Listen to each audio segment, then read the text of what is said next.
Assalamualaikum warahmatullahi wabarakatuh. Perkenalkan saya Rizka Pramisti, SPD, calon guru penggerak angkatan 10 dari Tabalong, Kalimantan Selatan. Berikut adalah video mengenai tugas demonstrasi kontekstual modul 1.1 tentang pemikiran Ki Hajar Dewantara yang dikembangkan dan diterapkan di kelas dan juga di sekolah. Materi tersebut tentang strategi dalam mewujudkan pemikiran Ki Hajar Dewantara terkait pendidikan yang berpihak pada murid. Berikut penjelasannya. Sebelum itu, marilah kita mengenal siapa Ki Hajar Dewantara. Ki Hajar Dewantara memiliki nama asli Raden Maswardi Suryaningrat, yang merupakan seorang bangsawan. Beliau disebut sebagai Bapak Pendidikan Nasional karena beliau sangat berjasa dalam merintis pendidikan umum di Indonesia, yang mana sampai saat ini pemikirannya kita gunakan dalam pendidikan di sekolah. Ki Hajar Dewantara mengatakan bahwa pendidikan adalah tempat persemaian benih-benih kebudayaan dalam masyarakat. Ki Hajar Dewantara mewujudkan pendidikan di Indonesia berdasarkan citra nilai Indonesia. Maka dari itu, ia menerapkan 3 semboyan pendidikan yang di dalamnya menunjukkan kekhasan Indonesia.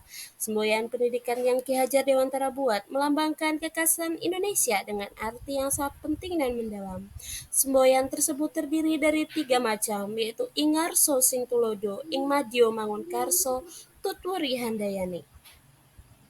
Ingarso Sing Tulodo artinya pemimpin atau seorang guru harus mampu memberikan suri tauladan bagi orang-orang di sekitarnya. Ingmadio Mangunkarso artinya seseorang pemimpin walaupun berada di tengah kesibukan harus mampu membangkitkan dan memberikan semangat bagi orang lain. Dan Tutwuri Handayani artinya adalah seseorang harus dapat menjadi pendorong bagi yang lain dengan memberikan semangat kerja dan moral yang baik sehingga menumbuhkan motivasi dan semangat. Selain 3 semboyan tersebut, Ki Hajar Dewantara juga memiliki filosofi terhadap pendidikan, di mana filosofi tersebut terbagi menjadi 4. Yang pertama adalah pendidikan itu bersifat menuntun. Yang kedua, pendidikan selaras dengan kodrat alam dan zaman. Yang ketiga, pendidikan membentuk budi pekerti. Dan keempat, pendidikan harus memberikan sistem amal. Dari filosofi yang telah disampaikan oleh Ki Hajar Dewantara, maka dapat kita ketahui tujuan dari pendidikan itu adalah untuk menuntun segala kekuatan kodrat yang ada pada anak agar mereka sebagai manusia dan anggota masyarakat dapat mencapai keselamatan dan kebahagiaan yang setinggi-tingginya. Sistem pendidikan di ruang kelas akan terlaksana dengan baik dan efektif apabila kita memperhatikan asas trikon yang digagas oleh Ki Hajar Dewantara. Asas trikon ini menjadi prinsip perubahan yang dapat kita lakukan untuk transformasi pendidikan. Asas trikon terdiri dari 3 asas utama, yaitu kontinuitas, konvergensi, dan konsentris. Kontinuitas yaitu pengembangan pendidikan yang harus dilakukan secara terus-menerus dan berkelanjutan. Konvergensi yaitu pendidikan yang dilakukan bisa mengambil dari berbagai sumber dan sesuai dengan kebutuhan serta potensi yang dimiliki. Sedangkan konsentris adalah pendidikan yang dilakukan harus tetap berdasarkan kepribadian.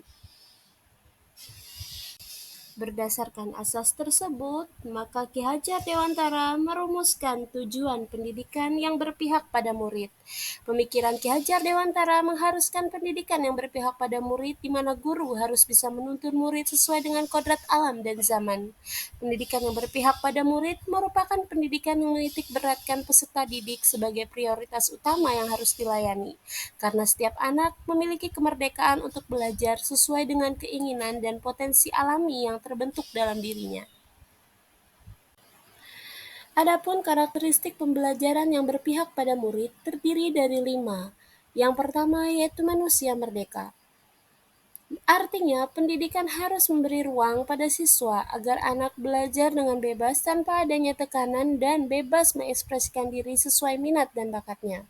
Yang kedua yaitu kodrat alam dan zaman. Pendidikan anak sejatinya menuntun anak supaya dapat mencapai kodratnya sesuai alam dan zamannya untuk proses tumbuh kembang yang optimal. Karakteristik yang ketiga yaitu mengembangkan nilai budaya, di mana pendidikan harus mengembangkan nilai budaya lokal dan nasional sebagai identitas dan bentuk penghormatan keragaman budaya. Yang keempat yaitu mengembangkan nilai kebangsaan, di mana pendidikan harus menumbuhkan rasa cinta tanah air dan semangat nasionalisme. Dan yang terakhir yaitu mengedepankan nilai kemanusiaan, di mana pendidikan harus mengedepankan nilai-nilai kemanusiaan sebagai landasan moral dan etika. Berdasarkan penjelasan terkait pemikiran Ki Hajar Dewantara mengenai pemikirannya tentang dunia pendidikan, maka strategi saya dalam mewujudkan pendidikan Ki Hajar Dewantara terkait pendidikan yang berpusat pada murid terbagi menjadi 6. Yang pertama adalah melaksanakan kegiatan pembelajaran dengan pendekatan yang menarik. Yang kedua, memberikan kebebasan pada anak dalam bereksplorasi dan berkreativitas. Yang ketiga, mendidik dengan berdasarkan kodrat zaman. Yang keempat, mendidik dengan berdasarkan kodrat alam. Yang kelima, menyadari diri sebagai pamong. Dan yang terakhir, bekerja sama dengan seluruh warga sekolah untuk mencapai tujuan. Untuk melaksanakan kegiatan pembelajaran dengan pendekatan yang menarik, dalam hal ini saya melaksanakan kegiatan pembelajaran dengan menggunakan pendekatan sentras sebagai pendekatan yang menarik minat anak. Hal ini saya lakukan untuk memberi ruang bebas bagi anak untuk bertumbuh secara utuh dan menuntunnya untuk menjadi pribadi yang baik. Memberikan kebebasan pada anak dalam bereksplorasi dan berkreativitas. Dalam hal ini, sebagai pendidik saya menuntun mereka untuk mengasah kemampuan diri mereka melalui minat bakat yang dimilikinya. Tidak mengekang kehendak mereka, namun memberikan jalan agar keinginan mereka tercapai namun terarah dengan baik. Dalam mendidik dengan berdasarkan kodrat alam dan zaman, pada hal ini, sebagai seorang pendidik, saya harus memperhatikan kodrat alam dan zaman karena dalam pembelajaran kita tidak bisa menyamaratakan kemampuan anak. Dan zaman yang berubah menuntut saya menyajikan pembelajaran sesuai dengan zaman di mana anak itu lahir. Dengan mengenalkan teknologi dalam pembelajaran yang saya sajikan dan menekankan murid untuk memiliki kemampuan tentang teknologi agar terampil dalam ilmu pengetahuan dan penggunaan teknologi. Menyadari diri sebagai pamong. Dalam proses pembelajaran, saya memberi kebebasan, memotivasi, dan memantik pengetahuan anak, serta menuntun mereka agar dapat menemukan kemerdekaan mereka dalam belajar dan menuntun mereka agar tidak hilang arah dalam hidup mereka. Agar strategi yang saya lakukan dapat berjalan dengan baik, tentunya saya harus melakukan kerjasama dengan pihak atau warga sekolah. Untuk mewujudkan semua strategi, saya melakukan kolaborasi yang baik terhadap semua warga sekolah seperti orang tua murid, rekan sejawat, kepala sekolah, dan komite sekolah melalui kegiatan-kegiatan pekanan atau bahkan pertemuan-pertemuan rutin yang diadakan oleh komite sekolah.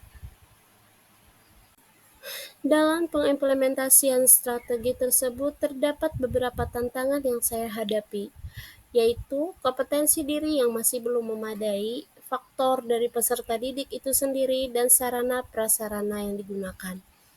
Adapun solusi dari tantangan tersebut adalah meningkatkan kemampuan dengan mengikuti pelatihan dan semangat mengikuti kegiatan dari pendidikan guru penggerak. Yang kedua, melakukan pendekatan pada murid. Dan yang ketiga, mencari solusi alternatif untuk penggunaan alat bantu terkait sarana. Itulah tadi penjelasan saya terkait strategi dalam mewujudkan pemikiran Ki Hajar Dewantara dalam pendidikan yang berpusat pada murid. Sebelum saya akhiri penyampaian ini, izinkan saya membacakan sebuah pantun untuk guru-guru hebat semua. Kemalaka main selancar di tepi lautan. Guru harus pandai dalam mengajar agar dapat mencetak generasi masa depan. Salam guru penggerak, tergerak, bergerak, menggerakkan. Wassalamualaikum warahmatullahi wabarakatuh.